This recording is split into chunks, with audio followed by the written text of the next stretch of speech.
हाय. उरकून टाकली जाणारी लग्न हा आहे याचा विषय. विषय काय एक्सप्लेन करते.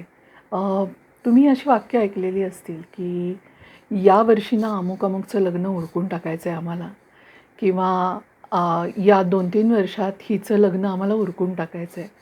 हे झालं कॉमन बोलणं आणि उरकून टाकणं या शब्दाचा कॉमन वापर.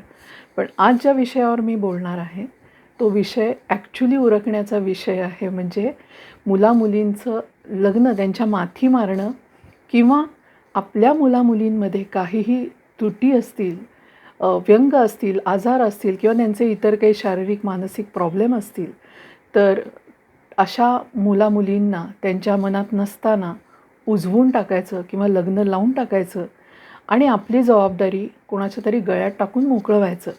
असं करणारे जे आईवडील आहेत ते लिटरली आपल्या मुलामुलींची लग्न उरकत असतात आणि त्यांचं लग्न उरकण्याचे प्लॅन बनवत असतात.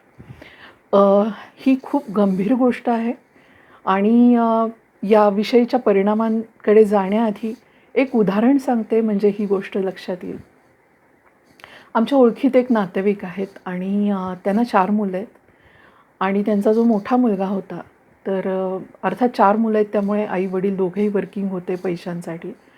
तर मोठ्या मुलाची शाळा सुटल्यानंतर हा मुलगा कुठं जायचा, काय करायचा, आई-वडिलांना काही माहीत नसायचं. तो मुलगा एकदम रात्री घरी यायचा आणि काही वर्षांमध्ये कळलं की त्या मुलाला वाईट संगत होती, होती तेव्हापासनं, शाळेपासनं. तो मुलगा खूप लवकर दारू प्यायला लागला होता. म्हणजे अगदी त्याच्या 9वीत 10वीत असल्यापासून तो दारू प्यायला लागला होता. आईवडिलांच्या हे लक्षात आलं, पण त्यांनी फारसं काही त्याच्याकडे लक्ष दिलं नाही किंवा त्याच्याकडे लक्ष द्यायची गरज आहे असं वाटलं नाही. ते व्यसन हळूहळू वाढत गेलं.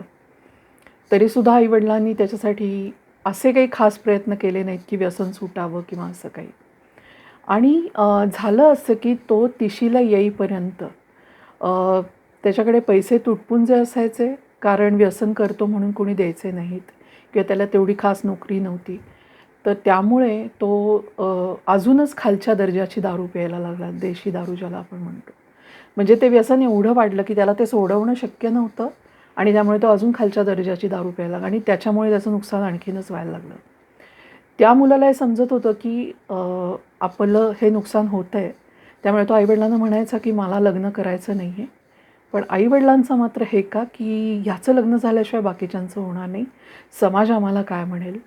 त्यांनी स्पष्ट सांगितलं होतं की भावंडांची लग्न लावलीत तरी चालेल, मला लग्न करायचं नाही आहे, कारण माझं आयुष्य हे असंच जाणार आहे, मी दारू सोडू शकणार नाही वगैरे वगैरे. आईवडिलांनी काही ऐकलं नाही. त्याचं लग्न ठरवलं परस्पर, लग्नाला उभं केलं त्याला कसं बसं. आम्ही हे सगळं बघत होतो आणि त्या मुलाचं लग्न लावून दिलं. आता ह्यांचा मुलगा जवळपास 35 वर्षाचा होता जेव्हा त्याचं लग्न झालं. बरं, समोरून काय झालेलं होतं, मुलगी पण त्याच वयाची होती. तर त्यांनीसुद्धा त्यांची मुलगी खपवलेली होती, कारण तिचं मानसिक प्रॉब्लेम असल्यामुळे तिचं कुठेही लग्न जमत नव्हतं. ती मध्येच आरडाओरडा करायची, विचित्र वागायची, कधी-कधी तिला कसलंच भान नसायचं, अशा टाईपचे तिचे काही प्रॉब्लेम्स होते. तर असं दोघांच्याही आईवडिलांनी खपवून लग्न करून टाकलं, दोघांचं उरकून टाकलं. त्यांना काही वर्षांनी मुलगी झाली. हा मुलगा जेव्हा 42 वर्षाचा होता तेव्हा तो अचानक वारला. तो वारल्यानंतर आता ह्या आईवडिलांना त्याच्या बायकोची जबाबदारी आणि त्याच्या मुलीची जबाबदारी ही दोन्ही आली.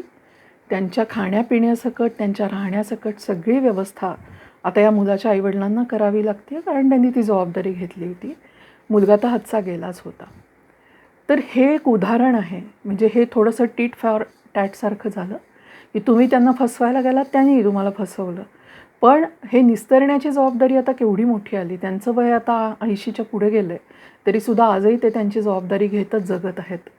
तर असं आपल्याच आयुष्याची अशी वाट लावण्यापेक्षा तुम्ही त्या मुलाचं ऐकायला हवं होतं. त्याला जर नाही लग्न करायचं, त्याला माहिती होतं की आपलं पुढे जाऊन काय होणार आहे, तर तुम्ही ते ऐकायला हवं होतं. तर असे खूप आईवडील असतात जे आपल्या मुलांचं बिलकुल ऐकत नाहीत आणि त्यांचं लग्न लावायच्या मागे असतात. खूपदा असं होतं की काही मुलं किंवा मुली समलिंगी असतात, त्यांना लग्न करायचं नसतं आणि ही गोष्ट ते आईवडिलांना सांगूही शकत नाहीत आणि आईवडील तर इतके अजून पोचलेले की ते जाणून घ्यायचा प्रयत्नही करत नाहीत की सतत जर मूल नाही म्हणतंय लग्नाला तर काहीतरी कारण असेल, गंभीर असेल, बरं तुम्हाला बोलता येत नसेल, अशा कोणाकडे तरी त्या मुलांना न्या की जिथे ते मोकळेपणाने सांगू शकतील की का लग्न नाही करायचं आहे. पण हे काहीही न करता परस्पर लग्न ठरवणं, त्यांना लग्नाला उभं करणं, यात तुम्ही तुमच्या मुलाचं भलं बघत असाल, पण तुम्ही त्या समोरून येणाऱ्या जोडीदाराचा काही विचार करताय का? त्याचं आयुष्य उद्ध्वस्त होणार आहे अशा कोणाशी लग्न करून, याचा विचार कधी डोक्यात असतो का? तर मला असं वाटतं की आपल्या मुलाला खपवण्यात किंवा काहीतरी व्यवस्थित त्याची लग्न उरकण्यामध्ये तुम्ही दुसऱ्या मुलांची पण आणि दुसऱ्या घरांची पण वाट लावताय.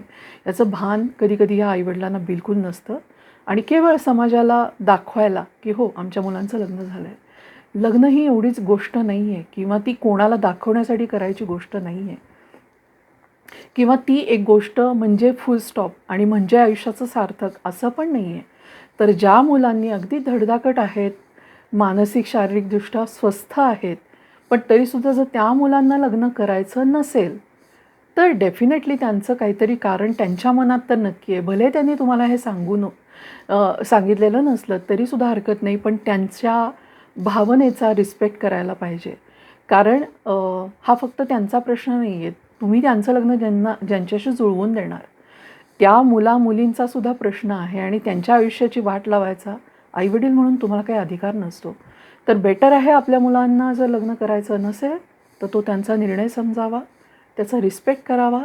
तुम्हाला जर इन्फ्लुअन्स करायचंच असेल, तर त्यांच्याशी भरपूर गप्पा माराव्यात, कारण जाणून घ्यायचा प्रयत्न करावा. तरीसुद्धा लग्न शेवटी करायचं का नाही, हा अंतिम निर्णय कायम त्या मुला आणि मुलींचा असायला हवा. कारण लग्न करणं याचा अर्थ दुसऱ्या एका व्यक्तीची जबाबदारी घेणं असतं. शारीरिक असेल, मानसिक असेल. इतकंच नाही, अजून एक असंच उदाहरण आहे की ज्याच्यामध्ये त्या मुलीला पिरियड्स येतच नव्हते पहिल्यापासूनच आणि तरी देखील त्या मुलीचं लग्न लावण्याच्या मागे तिचे आईवडील होते. आता ही एक मोठी घोर फसवणूक आहे. म्हणजे ज्या मुलाला संसार करायचा आहे, ज्या मुलाला पुढे जाऊन आपल्याला मूलबाळ व्हावं असं वाटते, तर तुम्ही त्याची किती घोर फसवणूक करणार आहात अशा मुलीचं लग्न करून. तर हे खूप मोठे गुन्हे आहेत. म्हणजे मला तर हा क्राईम वाटतो अशा पद्धतीने आपल्या मुलांचं लग्न उरकून टाकणं. तर असा गुन्हा करण्याआधी 10 वेळा विचार करावा. तुम्ही जे काही करताय ना त्याच्यासाठी पस्तावायची वेळ पुढे तर येणारच आहे. इतकंच नाही, मुलांचं नुकसान तर होणारच आहे आणि कधी ना कधी त्यांना घटस्फोट पण मिळेल. पण त्यांचा जो बद्दुआ तुम्हाला मिळतो ना, तो तुम्हाला अस्वस्थ करेल मरेपर्यंत. तर कुठच्याही आईवडिलांनी असे आपली मुलांची लग्न उरकण्याचा विचार करू नये. खूप जणं आपल्या मुलींचं कुठेतरी प्रेम आहे, तर त्यातनं सोडवण्यासाठी पण असं म्हणतात की आपण यांचं लग्न करून देऊ म्हणजे आपण सुटलो. तर असं कधीही नसतं. ती मुलं परत पळून जाऊन लग्न करतात आणि ज्यांच्याशी लग्न झालं आहे त्यांच्या आयुष्याची वाट लागते. तर अशा कुठच्याही प्रकारात आपल्या मुलांना प्रोटेक्ट जरूर करावं, पण अशा तऱ्हेने नाही. आणि असं करता करता आपण एक गुन्हा करू नये दुसऱ्या माणसाला फसवण्याचा. तर हा होता आजचा विषय, लग्न उरकून टाकण्याबद्दलचा. कसा वाटला मला सांगा. मी इथेच थांबते. बाय.